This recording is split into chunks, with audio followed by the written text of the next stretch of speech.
Բարև ժողովուրդ ջան, հուսով եմ լավ եք։ Ժողովուրդ ջան, բնականաբար Տաշիր Սամոյի թիմն ու Ռուսաստանից ուղղորդվող ուժերը բոլորիդ խաբում են։ Որովհետև առաջիկայում ազգային ժողովի ընտրություններ են ու դրանով պայմանավորված տարատեսակ ականջահաճո հայտարարություններով, խոստումներով փորձելու են հնարավորինս շատ մարդներ գրավել իրենց շարքերը, որպեսզի ազգային ժողովի ընտրությունների ժամանակ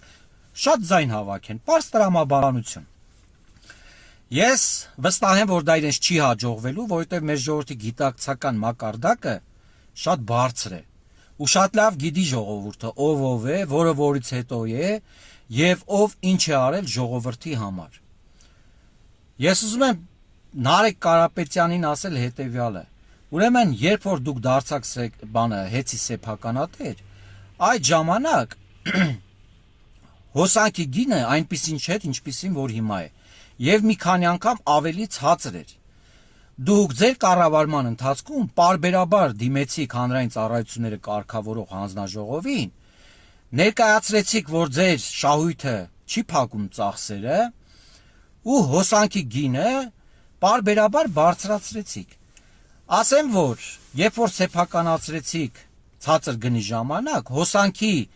գումարը, ծախսը ժողովրդի համար սոցիալական խնդիր չէր առաջացնում, բայց ձեր պարբերաբար բարձրացնելու արդյունքում հոսանքի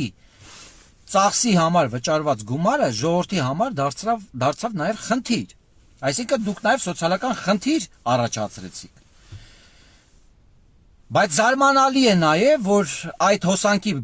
գնի բարձրացմանը զուգահեռ բարձրացրեցիք ձեր աշխատավարձներն ու պարգևավճարները, այն որ ասում եք ծախսը չի փակում է, հիմա որ ասում եք 0% հարկի վճար մանր ու միջին բիզնեսին, որ ասում եք վարչապետին 1 դրամ աշխատավարձ, ձեր գործողությունները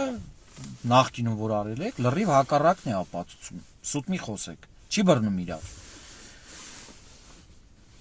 Ասենք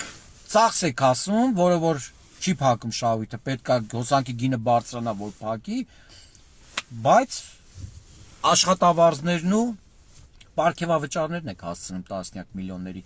Նիկոլ Փաշինյանին մեղադրում եք պարգևավճարների մեջ, հələ ձեր պարգևավճարները նայեք։ Դուք մի հատ շուռ եկեք ձեր արածը նայեք, գիտեք, որ ժողովուրդը գիտի ձեր արածի մասին, դուք ընդհանրապես գիտեք, որ ժողովրդին չեք կարող խաբեք, որովհետև այսօր այն թիվն է, որ ցանկացած տեղեկատվություն ժողովուրդը շատ արագ կարում է դիապետի, դառնա տենց, հնարավորություններն են այդպեսին, ձեր այն ժամանակները չի, էլի որ չկարողանան, ոնց ուզեք, խաբեք, սղացնեք, անցնեք գնա, չի լինելու։ Նարեկ Կարապետյան, հայրենասեր տղա ես, հայրենիքի մասին մտածում եք ձեր թիմով, պետությունը մեր վտանգված է, պետության տնտեսությունը վատ վիճակում է, էս ենք առաջարկում, են ենք առաջարկում, դե արդեն կառավարման փորձը ձեր տեսել ենք, կարաս մի հատ ընտանիք ցույց տաս, զոհվածի, հերոսի ընտանիք, Նարեկ, միլիոնների մեջ ծփացել եք, կարաս մի հատ տենց ընտանիք ցույց տաս, որ հոսանքի համար սահմանել եք 0 դրամ, իրանց ընտանիքը հոսանքի գումար չի վճարել։ Հենց չի, որ փողի խնդիր եք ունեցել, փողի խնդիր չեք ունեցել, ձեր բյուջեն Հայաստանի բյուջեից ավելի շատ է եղել, ձեր ընտանեկան բյուջեն, խի տենց են սիրում հայրենիքը, ասենք ընտրությունների ժամանակը եկավ, սկսեցիք հայրենիքը սիրել, թե ձեզ առաջադրանք ունեք, որ պետք է ձև հայրենիքը իբրև սիրելով պետք է հնարավորություն ունենաք իշխանություն վերցնեք ժողովրդից, չի լինելու։ Դուք համ խաբում եք ժողովրդին, համ ազնիվ չեք, համ անկեղծ չեք ինքներդ ձեր նկատմամբ, այդքանը կարամ ասեմ։ Ու ձեր քաղաքական ու հանրային գործունեությունը տեղ չունի Հայաստանում, որովհետև դա չի սպասարկում Հայաստանի Հանրապետության շահն ու ժողովրդի շահը, դա սպասարկում է ձեր նեղ անձնական շահը ու ձեր քաղաքական տիրոջ շահը, հենց որ հաջողություն։